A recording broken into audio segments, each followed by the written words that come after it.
லதாவா? ஆமா, உங்களை நேர்ல பார்த்து ஒரே ஒரு வார்த்தை கேட்டுட்டு போலான்னு வந்தேன். சொல்லுங்க, நான் திருடியா? என் முகத்தை பார்த்து சொல்லுங்க.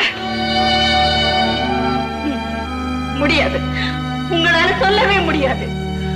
அந்த வைரமாலை எப்படி காணாம போயிடுச்சுன்னு உங்களுக்கு தெரியும். எதுக்காக களவு போயிடுச்சுன்னு எனக்கு தெரியும்.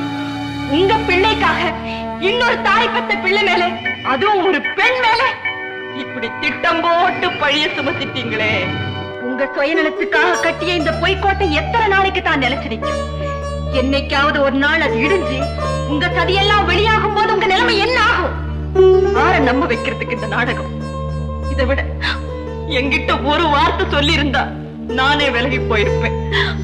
அந்த நேர்மையான குணம் உங்களுக்கு இல்லைனாலும் எனக்கு இருக்கு. நான் இந்த இடத்துக்கு ஒரு வேலைக்காரியா தான் வந்தேன். உங்க கண்ணீரை பார்த்து சின்னதுரைய நல்லவராக்க முயற்சி செஞ்சேன். அதுக்காக அவரோட வாழ்க்கையில ஒரு பங்கோ இதயத்துல ஒரு இடமோ நான் கேட்கல. அவரா கொடுத்தாரு, அதை என்னால மறுக்க முடியல. அதுதான் நான் செஞ்ச குற்றம். அதுக்கு இதுதான் தண்டனை என்ன நான் மனப்பூர்வமா ஏத்துக்கிறேன். இந்த நிமிஷத்துல இருந்து உங்க மகனை உங்ககிட்ட ஒப்படைக்கிறேன். இனிமே எந்த சூழ்நிலையிலையும் நான் அவரோட வாழ்க்கையில குறுக்கிடவே மாட்டேன். உங்களுக்கு ஞாபகம் இருக்கா லதா, நீ செய்யற நன்மைக்கு எப்படி நன்றி கடன் தீர்க்க போறேன்னு அன்னைக்கு ஒரு நாள் சொன்னீங்களே, அந்த கடனை இப்ப தீர்த்துக்கிட்டீங்க.